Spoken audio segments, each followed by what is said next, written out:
Welcome to Nick kitchen. இன்னைக்கு நாம நிக் கிச்சனில் தனி மிளகாய் தூள் வீட்டில் எப்படி ரெடி பண்ணலான்னு பார்க்கலாம். இது கடையில் வாங்குகிற பொடி மாதிரியே நல்லா டார்க் கலரில் இருக்கும். இந்த மாதிரி நல்லா டார்க் கலரில் வரணும்னா எப்படி நம்ம அரைச்சி ரெடி பண்ணணும்னு இந்த வீடியோவில் பார்க்கலாம். இதுக்கு நான் 1/2 கிலோ காஷ்மீரி சில்லி எடுத்திருக்கேன். இதில் நமக்கு பெருசாக காரம்லாம் இருக்காது. இது நல்லா டார்க் கலரை தரணுன்றதுக்காக நான் காஷ்மீரி சில்லி எடுத்திருக்கேன். கடையில் வாங்கும்போதே இதில் காம்புலாம் ரிமூவ் பண்ணி தான் வச்சுருந்தாங்க. அதனால் இதை அப்படியே வெயிலில் காய வச்சு எடுத்துக்கோங்க. அடுத்ததாக நான் 1/2 கிலோ வரமிளகாய் எடுத்திருக்கேன். நான் நீட்டு மிளகாய் எடுத்திருக்கேன். நீங்கள் குண்டு மிளகாய் எடுக்கணுன்னாலும் எடுத்துக்கலாம். இப்போ இதோட காம்பை ரிமூவ் பண்ணாமல் நம்ம அப்படியே வெயிலில் காய வச்சு எடுத்துக்கலாம். வெயில் அதிகமாக இருக்கிறதுனால இதை ஒரு நாள் நீங்கள் வெயிலில் காய வச்சு எடுத்தாலே போதும்.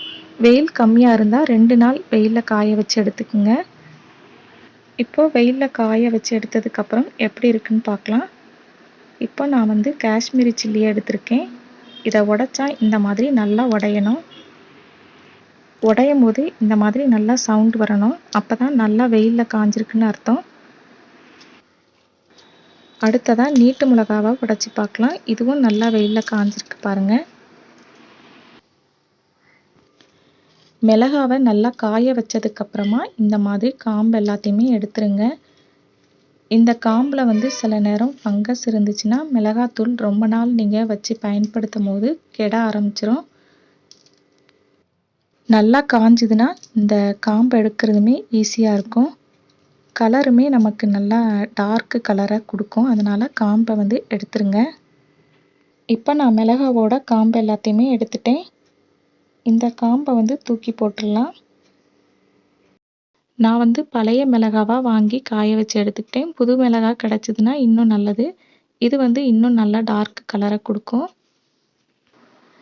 நிறைய இருந்ததுனால இதை நான் மில்லில் கொடுத்து அரைச்சி வாங்கிக்கிட்டேன். கொஞ்சமாக இருந்தால் நீங்கள் மிக்ஸி ஜார்லேயே அரைச்சி பயன்படுத்தலாம். இதை அரைச்சதுக்கப்புறமா இந்த மாதிரி சில்வர் பிளேட்டில் போட்டு நல்லா ஆற வச்சு எடுத்துக்கோங்க. இல்லைனா மிளகாத்தூள் கெட்டு போயிடும். இது நல்லா சூடு ஆறுனதுக்கப்புறமா சில்வர் கண்டெய்னரில் இல்லைனா கண்ணாடி பாட்டிலில் ஸ்டோர் பண்ணி யூஸ் பண்ணலாம். நான் 2 மிளகாவுமே 1/2 கிலோ வாங்கி அரைச்சி எடுத்திருக்கேன். இது உங்களுக்கு அதிகமாக தெரிஞ்சால் 1/4 கிலோ வாங்கியும் அரைச்சி பயன்படுத்தலாம். 6 மாதத்துக்கு இந்த மிளகாத்தூளையே வச்சு நம்ம சமையலுக்கு பயன்படுத்தலாம். மிளகாத்தூள் கடையில் வாங்கணுன்னு அவசியம் இல்லை. வெளிநாடுகளில் இந்த மிளகாத்தூளை நீங்கள் வாங்கினீங்கன்னா அதிகமாக இருக்கும். உங்கள் வீட்டு பிள்ளைங்க வெளிநாட்டில் இருந்தால் இந்த மாதிரி நீங்கள் அரைச்சி ஒரு ஜிப்லாக் கவரில் ஸ்டோர் பண்ணி வெளிநாட்டுக்கு நீங்கள் அனுப்பி வைக்கலாம். டெய்லி யூஸ் பண்ணுற மிளகாத்தூளை நான் இந்த மாதிரி ஒரு சின்ன பாட்டிலில் ஸ்டோர் பண்ணி வச்சுருக்கேன்.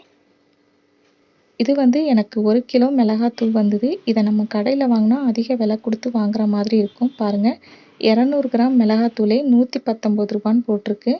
நம்ம வீட்டிலே அரைச்சோன்னா காசை நம்ம மிச்சம் பண்ணலாம்.